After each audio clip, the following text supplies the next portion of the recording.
Hello everybody, hope you're doing marvelously well. Please as ever, please subscribe, hit the notifications bell and you'll be notified when there's a new video. And of course you can go to producelikeapro.com and sign up for the email list and get a whole bunch of free goodies. There's multitracks, drum samples, you name it. Okay, what are we doing? We're doing 5, yes, count them, modulation effects tricks. Okay, let's go to a guitar part. So we listen to this track here. If I don't hit the spot, give you chills, make you hot, I'm never gonna be in your back pocket. Get out of here, turn up. Ain't got no. So we've got a cool guitar part there. And as you can see, it's actually doubled. But let's try something. So I'm gonna mute the right hand one here. And I'm gonna do this. Now what we can do, we can create a new auxiliary like this. We can send it a signal because it's pound all the way left. Let's send it all the way to the right. We'll take 27 and we'll call this verse guitar mod. How about that for modulation? And it's as simple as this. We want some width on this. We can take this guitar, we'll solder it for a second. We can send out of that bus there. And we can bring in a delay to the signal. Now, if you delay the signal ever so slightly, one of the issues you may encounter is kind of a phase cancellation. You'll get some weird thing because the phase is ever so slightly out and it tends to sound a little weird. So how do we get around that? Well, let's just go and select a short delay like this. And this delay itself has modulation on it. So what is that? Why is that good? Well, if we listen, let's go to 100% effect.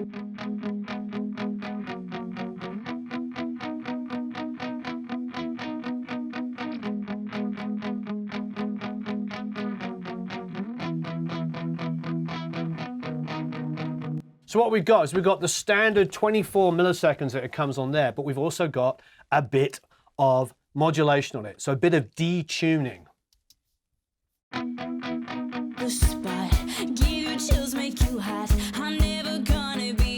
It's kind of cool. It sounds sort of 80s because there's like a chorusing effect because you've got one here, one slightly delayed, but it's got modulation on it. Now, if you happen to open up a delay and it didn't have modulation on it, you could put chorus on it, you could put all kinds of things. But basically, this is a situation where you maybe have one guitar and you want width. So you pan one way, pan the other way with a delay on it and with pitch change on it. The pitch change, the modulation is what will give you the width.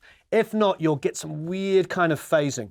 In the Academy, we get this quite often where people are doubling guitars and they shift them back or they put a slight delay on them. And the problem is, even with that on it, it still feels a little odd. That pitch change makes all the difference. So let's check it out. If I don't hit the spot, give you chills, make you hot, I'm never gonna be in your back pocket. Get out of here, turn around, spit your game at the ground. Ain't got no sympathy for liars. I can see. So pretty nifty. It's a great, quick and easy way. I've done it on all kinds of guitars to create some width. Okay, next up, here's a good one. Modulation on your reverb, numero 2. This is a good way to create size when you have small sort of like strings and things like this. So here we have like a lot of synths and pads and all kinds of fun stuff here. In fact, there's loads. Strings down here. Let's solo this stuff and listen to it.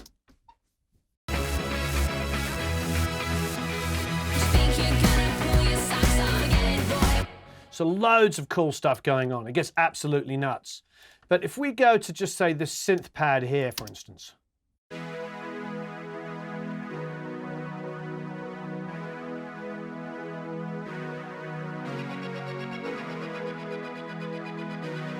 So it's nice. It's quite a nice pad and it has like a little bit of a detuning going on it anyway.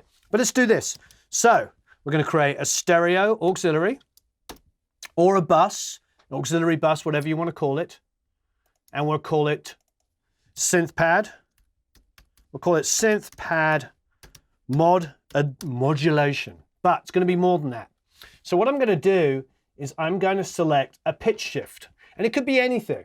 I could just go to, here's just pitch, the most simplistic thing.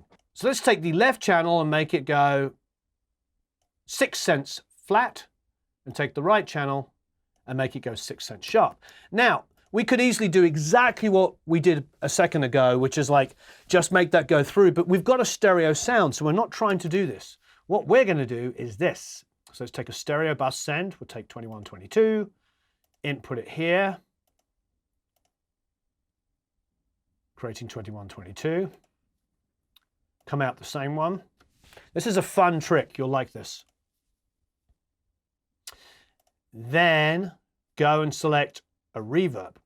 So what we're doing now is we're creating a reverb that has been detuned. So it will make, the thing, one of the realities is sometimes is when you just you'll get a chorusing effect which can be really, really good if you want to chorus a guitar, like pan it wide like we just did, or take the strings and detune it underneath. However, it doesn't create enough depth, but detuning a reverb is fantastic.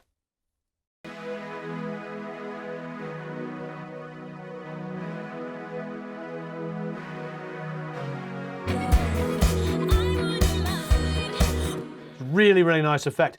We're in pre-fade here, so we can actually do this.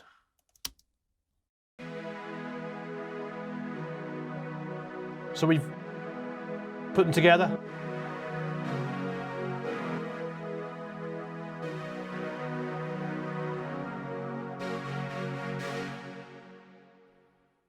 It's really, really nice effect. On things like strings and pads and things like that, it's a wonderful, wonderful effect because it just makes things feel bigger. So you're detuning the send going into the reverb.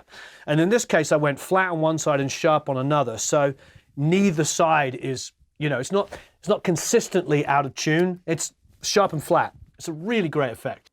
So when I hold it up like this, it's on and down is off.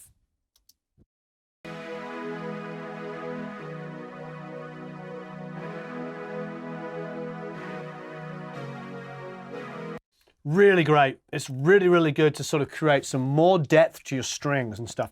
And another fun thing you can do is you can actually narrow the strings here, the synth pad here, and leave the reverb wider.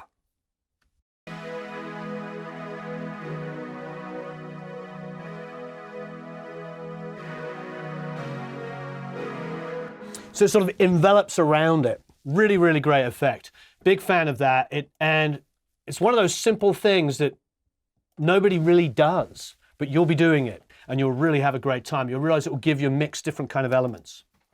All right, next up, let's go to some drums. So for 3, we're going to go for some drums. So here we are with our live snare. Sounds good. Put it in with the full drums.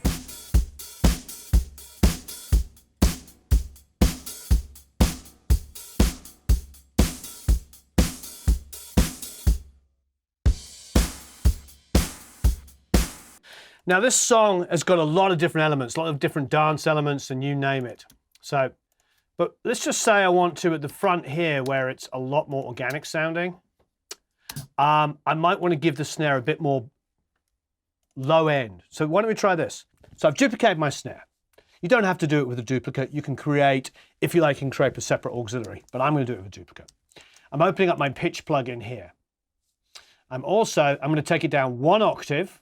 So it's 8 VA, means down 1 octave. Now I'm going to open this auto-tune plugin. You're like, why am I doing auto-tune? Well, you're going to see. So I've gone down 1 octave. Now I'm going to play the snare into the auto-tune. Track pitch. Cool. Now let's see what's gone on here. I've set this to instrument, by the way. And it's reading slightly sharp. I've gone down 1 octave. Sharp of what? Sharp of a B. So there's a tone on the snare. The song is in the key of, you guessed it, B. So when you use like a tuning software like this just to read it. And there's many different ones. You can read them in real time. But I'm just opening this.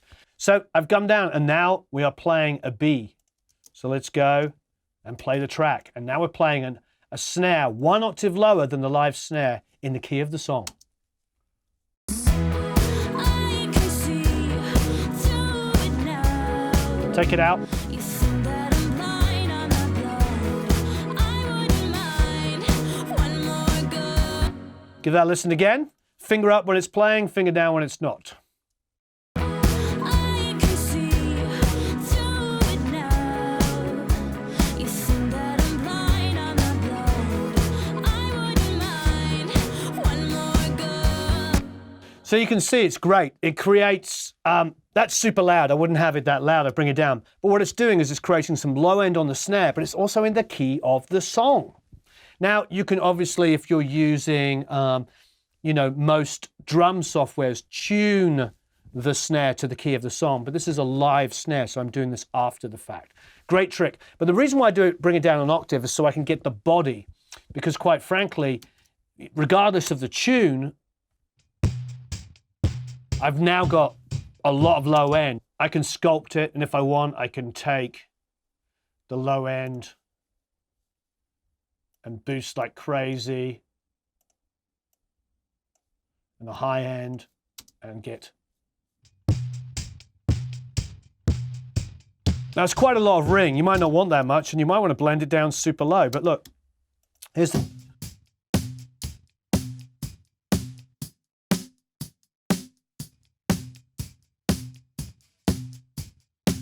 One more go. Just nice to have a little musical element. Again, these are all kinds of fun tricks you can employ. And doing things like this have really, reminds me a lot of like classic 70s recordings where, Jack Douglas and Shelley Yackers told me they would take a snare drum and feed it into the earliest digital delays and detune it and add body and add pitch like this. So this is kind of a quick poor man's version of doing that.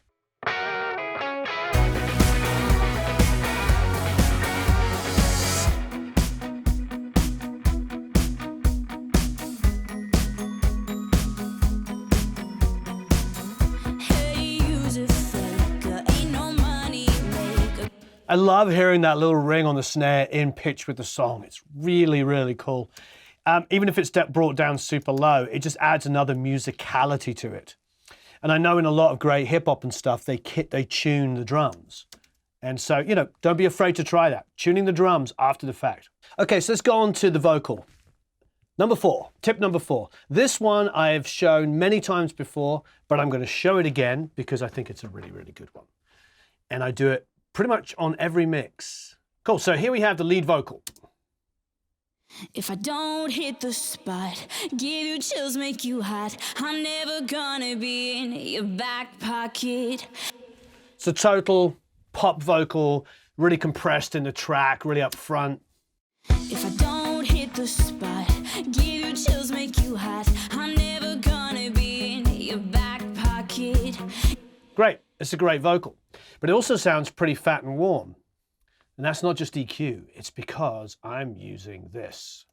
So what I've done is I've created an octave down. So we go 8 VA down 1 whole octave. Let's bring it up here so we can have a look. So you've got your vocal here, and we've got this. I'm never gonna be in your back pocket. What I'm doing is I'm coming straight out of the vocal into it. Here. I'm never gonna be in your back pocket. Turn it off. Get out of here, turn around. So here's usual trick. On, off, on, off. I'm never gonna be in your back pocket. Get out of here, turn around. I'm never gonna be in your back pocket. So it's barely noticeable. It's really, really low in there. What I'll do is I'll crank it so it's unbearably horrible. So this is gonna be one of the worst things you've ever heard in your life. I'm never gonna be in your back pocket. Get out of here, turn around. I'm never gonna be in your back pocket.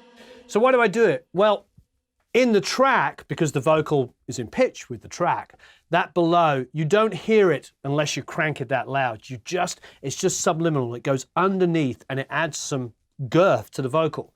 Not that she has a particularly thin voice. She definitely has a thick enough voice, but it's a subtle way of adding body to it without just dialing in EQ. It's musical.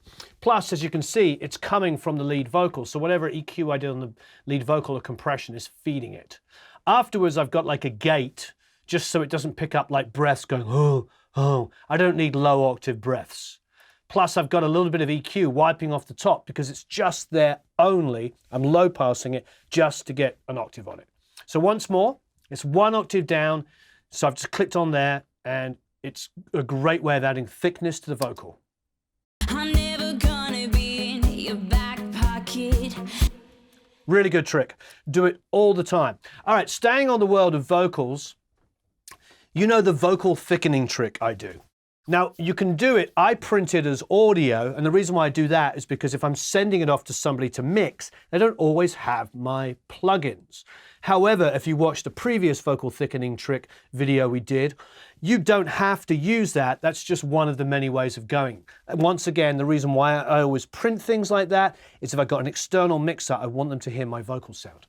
But let's just create a new vocal sub. We'll make it stereo.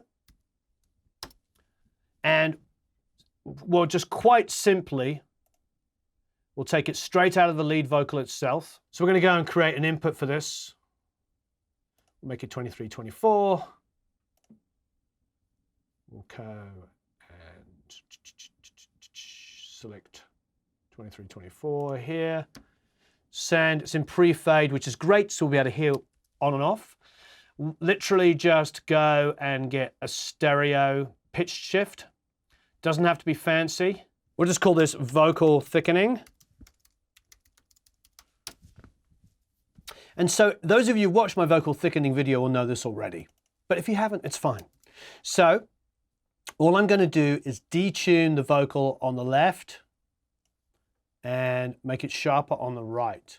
So it's literally the same vocal being fed, just sharp and flat. And you can do multiple instances of this. Usually I do 3 sets. I detune it at 3, 6, and 9. You could do 6, 12, and 18 if you want to get a little bit more drastic.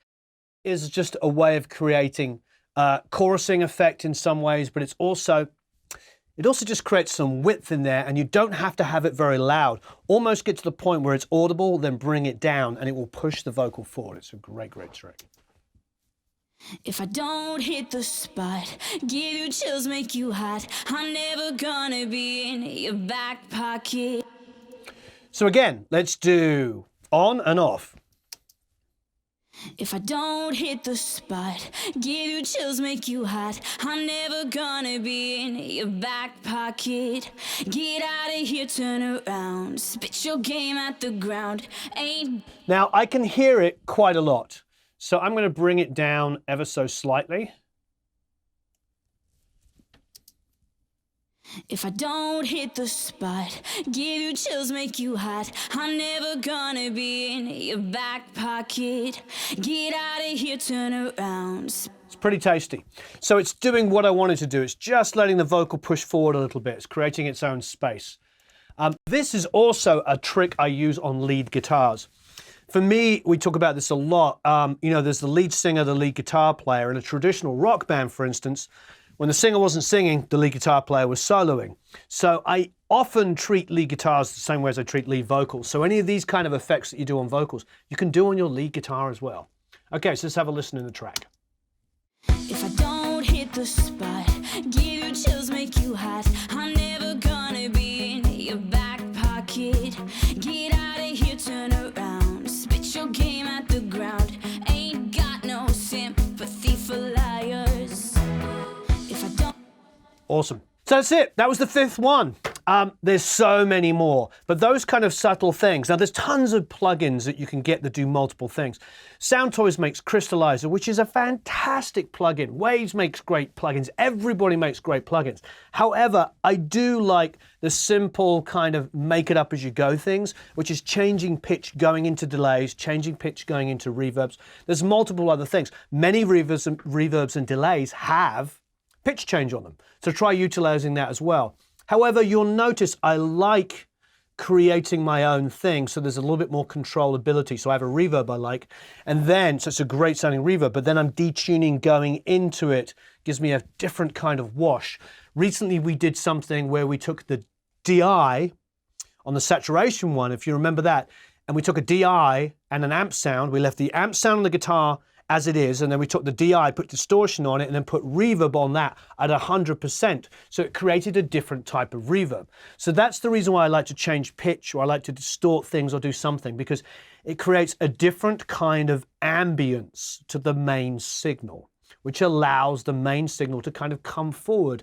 And it's so much more interesting than just kind of washing it up, covering the whole thing in reverb, like creating a different feel of reverb. So, and that could be true also of that snare trick. If you detune the snare, maybe you just put the reverb on that, and then you get a low, thumpy reverb going along with the snare. Think creatively about these kind of things.